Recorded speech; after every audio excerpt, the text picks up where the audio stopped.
श्री सत्यनारायण भगवान की जय। शास्त्रों में बताया गया है कि सत्यनारायण व्रत कथा का पाठ करने से व्यक्ति को 1000 यज्ञ करने के बराबर पुण्य फल की प्राप्ति होती है। सत्यनारायण भगवान व्रत कथा में भगवान विष्णु के सत्य स्वरूप के बारे में बताया गया है।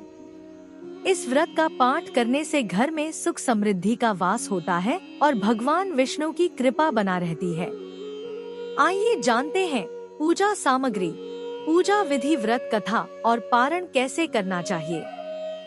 सामग्री: केले के खंभे, पंच पल्लव, कलश, पंचरत्न, चावल, कपूर, धूप, पुष्पों की माला, श्रीफल, ऋतुफल, अंगवस्त्र, नैवेद्य, कलावा, आम के पत्ते, यज्ञोपवीत, वस्त्र, गुलाब के फूल, दीप, तुलसी दल, पान, पंचामृत, दूध, दही, घृत, शहद, शक्कर, केसर, बंधनवार, चौकी। पूजा विधि: व्रत करने वाला पूर्णिमा व संक्रांति के दिन प्रातः अथवा सायंकाल को स्नानादि से निवृत्ति होकर पूजा स्थान में आसन पर बैठकर श्रद्धा पूर्वक श्री गणेश, गौरी, वरुण, विष्णु आदि सब देवताओं का ध्यान करके पूजन करे और संकल्प करे कि मैं सत्यनारायण स्वामी का पूजन तथा कथा श्रवण सदैव करूँगा। पुष्प हाथ में लेकर नारायण का ध्यान करें। यज्ञोपवीत, पुष्प, धूप, नैवेद्य आदि से युक्त होकर स्तुति करे, हे भगवान, मैंने श्रद्धा पूर्वक फल, जल आदि सब सामग्री आपको अर्पण की है, इसे स्वीकार कीजिए। मेरा आपको बारंबार नमस्कार है। इसके बाद सत्यनारायण जी की कथा पढ़े अथवा श्रवण करे। सत्यनारायण व्रत कथा का पहला अध्याय। एक समय की बात है, नैमिषारण्य तीर्थ में शौनिक आदि 88,000 ऋषियों ने श्री सूत जी से पूछा, हे प्रभु, इस कलयुग में वेद विद्या रहित मनुष्यों को प्रभु भक्ति किस प्रकार मिल सकती है तथा उनका उद्धार कैसे होगा। हे मुनि श्रेष्ठ, कोई ऐसा तप बताइए जिससे थोड़े समय में ही पुण्य मिले और मनवांछित फल भी मिल जाए। इस प्रकार की कथा सुनने की हम इच्छा रखते हैं। सर्व शास्त्रों के ज्ञाता सूत जी बोले, हे वैष्णवों में पूज्य, आप सभी ने प्राणियों के हित की बात पूछी है, इसलिए मैं एक ऐसे श्रेष्ठ व्रत को आप लोगों को कहूँगा जिसे नारद जी ने लक्ष्मी नारायण जी से पूछा था और लक्ष्मीपति ने मुनिश्रेष्ठ नारद जी से कहा था। आप सब इसे ध्यान से सुनिए।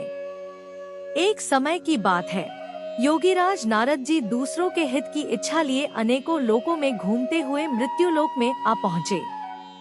यहाँ उन्होंने अनेक योनियों में जन्मे प्राय सभी मनुष्यों को अपने कर्मों द्वारा अनेकों दुखों से पीड़ित देखा। उनका दुख देख नारद जी सोचने लगे कि कैसा यत्न किया जाए जिसके करने से निश्चित रूप से मानव के दुखों का अंत हो जाए। इसी विचार पर मनन करते हुए वह विष्णुलोक में गए। वहाँ वह देवों के ईश नारायण की स्तुति करने लगे, जिनके हाथों में शंख, चक्र, गदा और पद्म थे, गले में वरमाला पहने हुए थे। स्तुति करते हुए नारद जी बोले, हे भगवान, आप अत्यंत शक्ति से संपन्न हैं, मन तथा वाणी भी आपको नहीं पा सकती हैं। आपका आदि, मध्य तथा अंत नहीं है। निर्गुण स्वरूप सृष्टि के कारण भक्तों के दुख को दूर करने वाले हैं। आपको मेरा नमस्कार है। नारद जी की स्तुति सुन विष्णु भगवान बोले, हे मुनिश्रेष्ठ, आपके मन में क्या बात है? आप किस काम के लिए पधारे हैं? उसे निसंकोच कहो। इस पर नारद मुनि बोले कि मृत्युलोक में अनेक योनियों में जन्मे मनुष्य अपने कर्मों के द्वारा अनेकों दुख से दुखी हो रहे हैं।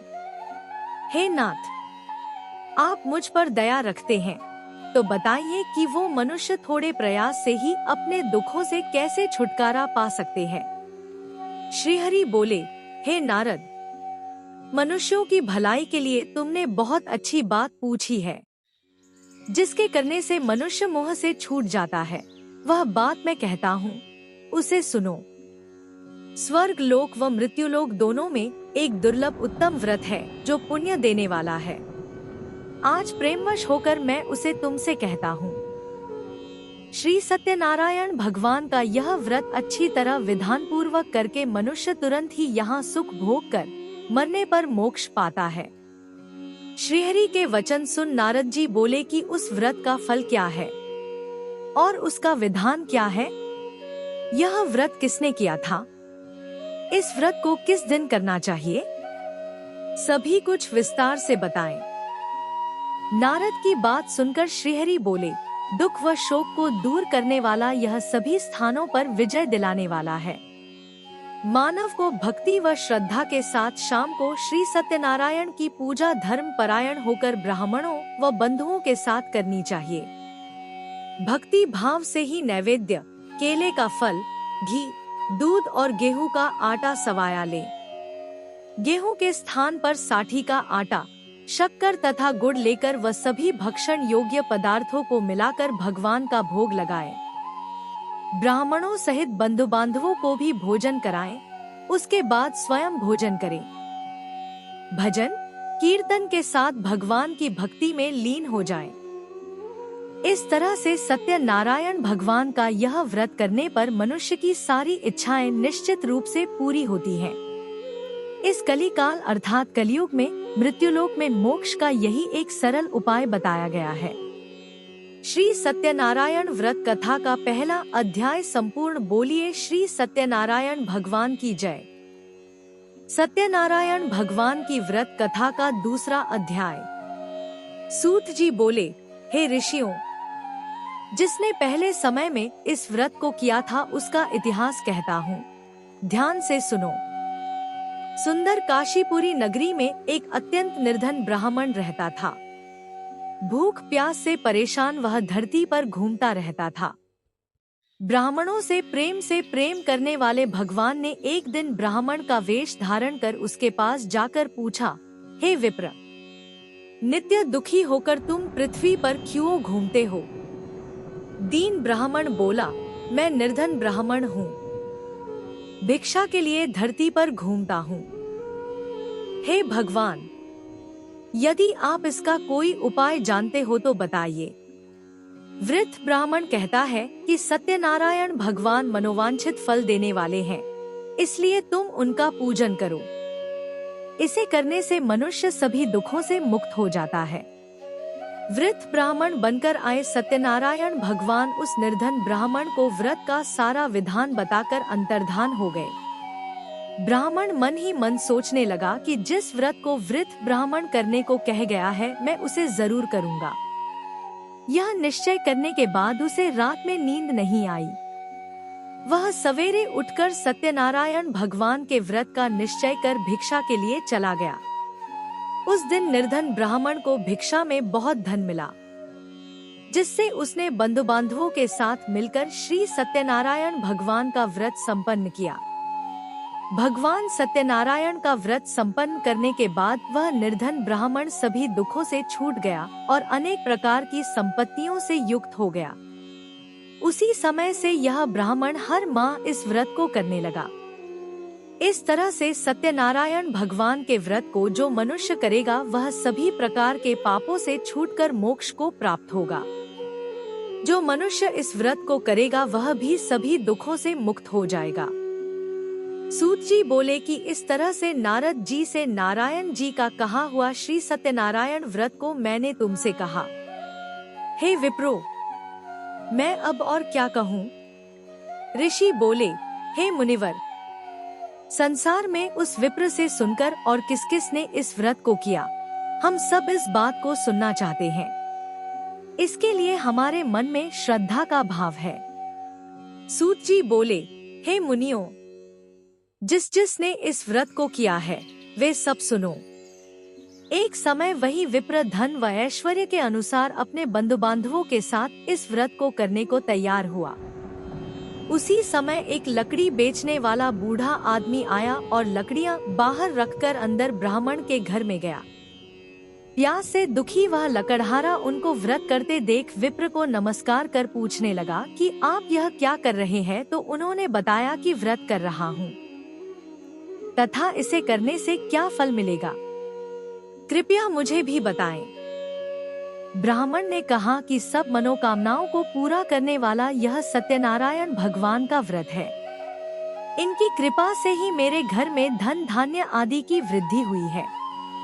विप्र से सत्यनारायण व्रत के बारे में जानकर लकड़हारा बहुत प्रसन्न हुआ। चरणामृत लेकर व प्रसाद खाने के बाद वह अपने घर गया। लकड़हारे ने अपने मन में संकल्प किया कि आज लकड़ी बेचने से जो धन मिलेगा उसी से श्री सत्यनारायण भगवान का उत्तम व्रत करूंगा। मन में इस विचार को ले बूढ़ा आदमी सिर पर लकड़ियां रख उस नगर में बेचने गया जहां धनी लोग ज्यादा रहते थे। उस नगर में उसे अपनी लकड़ियों का दाम पहले से 4 गुना अधिक मिलता है। बूढ़ा प्रसन्नता के साथ दाम लेकर केले, शक्कर, घी, दूध, दही और गेहूं का आटा ले और सत्यनारायण भगवान के व्रत की अन्य सामग्रियां लेकर अपने घर गया। वहां उसने अपने बंधु बांधवों को बुलाकर विधि विधान से सत्यनारायण भगवान का पूजन और व्रत किया। इस व्रत के प्रभाव से वह बूढ़ा लकड़हारा धन पुत्र आदि से युक्त होकर संसार के समस्त सुख भोग अंत काल में बैकुंठ धाम चला गया। श्री सत्यनारायण व्रत कथा का दूसरा अध्याय संपूर्ण। बोलिए श्री सत्यनारायण भगवान की जय। सत्यनारायण भगवान की व्रत कथा का तीसरा अध्याय। सूत जी बोले, हे श्रेष्ठ मुनियों, अब आगे की कथा कहता हूँ। पहले समय में उल्कामुख नाम का एक बुद्धिमान राजा था। वह सत्यवक्ता और जितेंद्रिय था। प्रतिदिन देव स्थानों पर जाता और निर्धनों को धन देकर उनके कष्ट दूर करता था। उसकी पत्नी कमल के समान मुख वाली तथा सती साध्वी थी। भद्रशिला नदी के तट पर उन दोनों ने श्री सत्यनारायण भगवान का व्रत किया। उसी समय साधु नाम का एक वैश्य आया। उसके पास व्यापार करने के लिए बहुत सा धन भी था। राजा को व्रत करते देखकर वह विनय के साथ पूछने लगा, हे राजन, भक्तिभाव से पूर्ण होकर आप यह क्या कर रहे हैं? मैं सुनने की इच्छा रखता हूँ, तो आप मुझे बताएं। राजा बोला, हे साधु, अपने बंधु बांधवों के साथ पुत्रादि की प्राप्ति के लिए एक महाशक्तिमान श्री सत्यनारायण भगवान का व्रत पूजन कर रहा हूँ।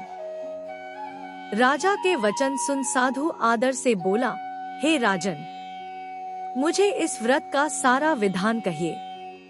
आपके कथनानुसार मैं भी इस व्रत को करूँगा।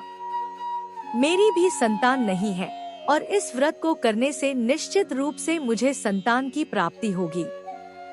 राजा से व्रत का सारा विधान सुन व्यापार से निवृत्त हो वह अपने घर गया।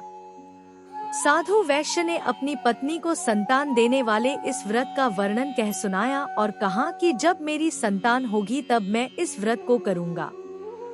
साधु ने इस तरह के वचन अपनी पत्नी लीलावती से कहे। एक दिन लीलावती पति के साथ आनंदित हो सांसारिक धर्म में प्रवृत्त होकर सत्यनारायण भगवान की कृपा से गर्भवती हो गई। 10वें महीने में उसके गर्भ से एक सुंदर कन्या ने जन्म लिया। दिनों दिन वह ऐसे बढ़ने लगी जैसे कि शुक्ल पक्ष का चंद्रमा बढ़ता है। माता पिता ने अपनी कन्या का नाम कलावती रखा। एक दिन लीलावती ने मीठे शब्दों में अपने पति को याद दिलाया कि आपने सत्यनारायण भगवान के जिस व्रत को करने का संकल्प किया था उसे करने का समय आ गया है। आप इस व्रत को करिए।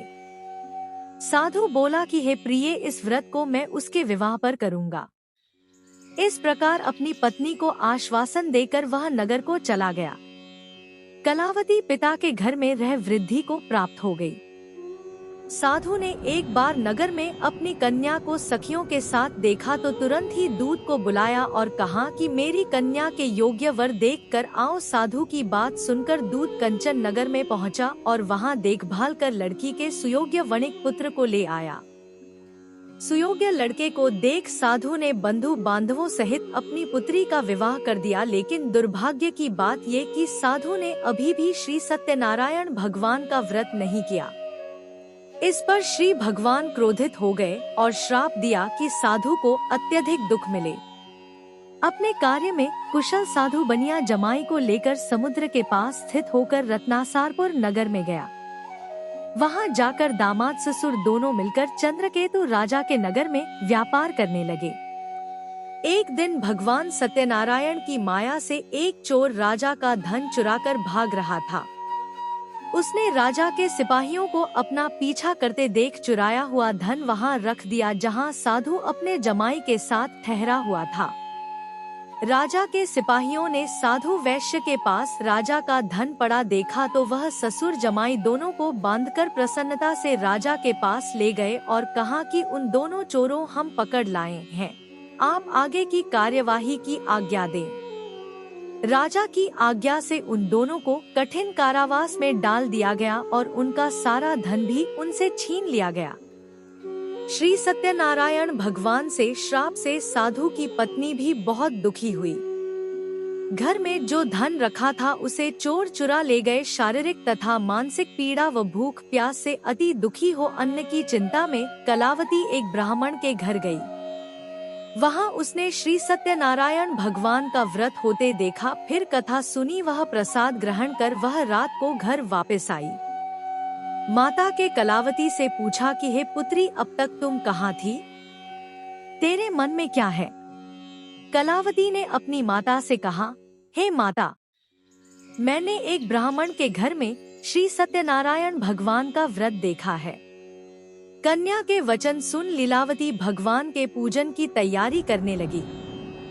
लीलावती ने परिवार व बंधुओं सहित सत्यनारायण भगवान का पूजन किया और उनसे वर मांगा कि मेरे पति तथा जमाई शीघ्र घर आ जाएं। साथ ही यह भी प्रार्थना की कि हम सबका अपराध क्षमा करें। श्री सत्यनारायण भगवान इस व्रत से संतुष्ट हो गए और राजा चंद्रकेतु को सपने में दर्शन दे कहा कि हे राजन, तुम उन दोनों वैश्यों को छोड़ दो और तुमने उनका जो धन लिया है उसे वापस कर दो। अगर ऐसा नहीं किया तो मैं तुम्हारा धन, राज्य व संतान सभी को नष्ट कर दूंगा। राजा को यह सब कहकर वह अंतर्धान हो गए। प्रातःकाल सभा में राजा ने अपना सपना सुनाया, फिर बोले कि बणिक पुत्रों को कैद से मुक्त कर सभा में लाओ। दोनों ने आते ही राजा को प्रणाम किया। राजा मीठी वाणी में बोला, हे महानुभावों, भाग्यवश सा कठिन दुख तुम्हें प्राप्त हुआ है, लेकिन अब तुम्हें कोई भय नहीं है। सा कह राजा ने उन दोनों को नए वस्त्राभूषण भी पहनाए और जितना धन उनका लिया था उससे दुगुना धन वापस कर दिया। दोनों वैश्य अपने घर को चल दिए। श्री सत्यनारायण व्रत कथा का 3रा अध्याय संपूर्ण। बोलिए श्री सत्यनारायण भगवान की जय। सत्यनारायण भगवान की व्रत कथा का 4था अध्याय। सूत जी बोले, वैश्य ने मंगलाचार कर अपनी यात्रा आरंभ की और अपने नगर की ओर चल दिए। उनके थोड़ी दूर जाने पर एक दंडी वेशधारी श्री सत्यनारायण ने उनसे पूछा, हे साधु, तेरी नाव में क्या है? अभिवाणी वणिक हंसता हुआ बोला, हे दंडी, आप क्यों पूछते हो? क्या धन लेने की इच्छा है? मेरी नाव में तो बेल व पत्ते भरे हुए हैं। वैश्य के कठोर वचन सुन भगवान बोले, तुम्हारा वचन सत्य हो। दंडी ऐसे वचन कह वहां से दूर चले गए। कुछ दूर जाकर समुद्र के किनारे बैठ गए। दंडी के जाने के बाद साधु वैश्य ने नित्य क्रिया के पश्चात नाव को ऊंची उठते देखकर अचंभित हो गए और नाव में बेलपत्ते आदि देख वह मूर्छित हो जमीन पर गिर पड़ा। मूर्छा खुलने पर वह अत्यंत शोक में डूब गया। तब उसका दामाद बोला कि आप शोक ना मनाएं, यह दंडी का शाप है, इसलिए हमें उनकी शरण में जाना चाहिए, तभी हमारी मनोकामना पूरी होगी। दामाद की बात सुनकर वह दंडी के पास पहुंचा और अत्यंत भक्तिभाव नमस्कार करके बोला, मैंने आपसे जो असत्य वचन कहे थे उनके लिए मुझे क्षमा दे। ऐसा कहकर महान शोकातुर हो रोने लगा। तब दंडी भगवान बोले, हे वणिक पुत्र, मेरी आज्ञा से बार बार तुम्हें दुख प्राप्त हुआ है। तू मेरी पूजा से विमुख हुआ। साधु बोला, हे भगवान, आपकी माया से ब्रह्मा आदि देवता भी आपके रूप को नहीं जानते, तब मैं अज्ञानी कैसे जान सकता हूँ? आप प्रसन्न होइए, अब मैं सामर्थ्य के अनुसार आपकी पूजा करूँगा। मेरी रक्षा करो और पहले के समान नौका में धन भर दो। साधु वैश्य के भक्तिपूर्वक वचन सुनकर भगवान प्रसन्न हो गए और उसकी इच्छानुसार वरदान देकर अंतर्धान हो गए। ससुर जमाई जब नाव पर आए तो नाव धन से भरी हुई थी। फिर वहीं अपने अन्य साथियों के साथ सत्यनारायण भगवान का पूजन कर अपने नगर को चल दिए। जब नगर के नजदीक पहुँचे तो दूत को घर पर खबर करने के लिए भेज दिया। दूत साधु की पत्नी को प्रणाम कर कहता है कि मालिक अपने दामाद सहित नगर के निकट आ गए हैं। दूत की बात सुन साधु की पत्नी लीलावती ने बड़े हर्ष के साथ सत्यनारायण भगवान का पूजन कर अपनी पुत्री कलावती से कहा कि मैं अपने पति के दर्शन को जाती हूँ, तू कार्य पूर्ण कर शीघ्र आ जा। माता के से वचन सुन कलावती जल्दी में प्रसाद छोड़ अपने पति के पास चली गई। प्रसाद की अवज्ञा के कारण श्री सत्यनारायण भगवान रुष्ट हो गए और नाव सहित उसके पति को पानी में डुबो दिया। कलावती अपने पति को वहां ना पाकर रोती हुई जमीन पर गिर गई। नौका को डूबा हुआ देख व कन्या को रोता देख साधु दुखी होकर बोला कि हे प्रभु, मुझसे तथा मेरे परिवार से जो भूल हुई है उसे क्षमा करें। साधु के दीन वचन सुनकर श्री सत्यनारायण भगवान प्रसन्न हो गए और आकाशवाणी हुई, है साधु, तेरी कन्या मेरे प्रसाद को छोड़कर आई है, इसलिए उसका पति अदृश्य हो गया है। यदि वह घर जाकर प्रसाद खाकर लौटती है तो इसे इसका पति अवश्य मिलेगा। ऐसी आकाशवाणी सुन कलावती घर पहुंचकर प्रसाद खाती है और फिर आकर अपने पति के दर्शन करती है। उसके बाद साधु अपने बंधु बांधवों सहित श्री सत्यनारायण भगवान का विधि विधान से पूजन करता है। इस लोक का सुख भोग वह अंत में स्वर्ग जाता है। श्री सत्यनारायण व्रत कथा का चौथा अध्याय संपूर्ण। बोलिए श्री सत्यनारायण भगवान की जय। सत्यनारायण भगवान की व्रत कथा का 5वां अध्याय। सूत जी बोले, हे ऋषियों, मैं और भी एक कथा सुनाता हूँ, उसे भी ध्यान पूर्वक सुनो। प्रजापालन में लीन तुंगध्वज नाम का एक राजा था। उसने भी भगवान का प्रसाद त्याग कर बहुत ही दुख सहन किया। एक बार वन में जाकर वन्य पशुओं को मारकर वह बड़ के पेड़ के नीचे आया। वहां उसने ग्वालों को भक्तिभाव से अपने बंधुओं सहित सत्यनारायण भगवान का पूजन करते देखा। अभिमानवश राजा ने उन्हें देखकर भी पूजा स्थान में नहीं गया और न ही उसने भगवान को नमस्कार किया। ग्वालों ने राजा को प्रसाद दिया, लेकिन उसने वह प्रसाद नहीं खाया और प्रसाद को वहीं छोड़ वह अपने नगर को चला गया। जब वह नगर में पहुंचा तो वहां सब कुछ तहस-नहस हुआ पाया तो वह शीघ्र ही समझ गया कि यह सब भगवान ने ही किया है। वह दोबारा ग्वालों के पास पहुंचा और विधि पूर्वक पूजा करके प्रसाद खाया तो श्री सत्यनारायण भगवान की कृपा से सब कुछ पहले जैसा हो गया। दीर्घकाल तक सुख भोगने के बाद मरणोपरांत उसे स्वर्गलोक की प्राप्ति हुई। जो मनुष्य परम दुर्लभ इस व्रत को करेगा तो भगवान सत्यनारायण की अनुकंपा से उसे धन धान्य की प्राप्ति होगी। निर्धन धनी हो जाता है और भयमुक्त हो जीवन जीता है। संतानहीन मनुष्य को संतान सुख मिलता है और सारे मनोरथ पूर्ण होने पर मानव अंतकाल में बैकुंठ धाम को जाता है। सूत जी बोले, जिन्होंने पहले इस व्रत को किया है अब उनके दूसरे जन्म की कथा कहता हूँ। वृद्ध शतानंद ब्राह्मण ने सुदामा का जन्म लेकर मोक्ष की प्राप्ति की। लकड़हारे ने अगले जन्म में निषाद बनकर मोक्ष प्राप्त किया। उल्कामुख नाम का राजा दशरथ होकर बैकुंठ को गए। साधु नाम के वैश्य ने मोरध्वज बनकर अपने पुत्र को आरे से चीरकर मोक्ष पाया। महाराज तुंगध्वज ने स्वयंभू होकर भगवान में भक्तियुक्त हो कर्म कर मोक्ष पाया। श्री सत्यनारायण व्रत कथा का 5वां अध्याय संपूर्ण। बोलिए श्री सत्यनारायण भगवान की जय। जानकारी अच्छी लगी हो तो चैनल को सब्सक्राइब करें, लाइक करें, कमेंट करें, शेयर करें। धन्यवाद।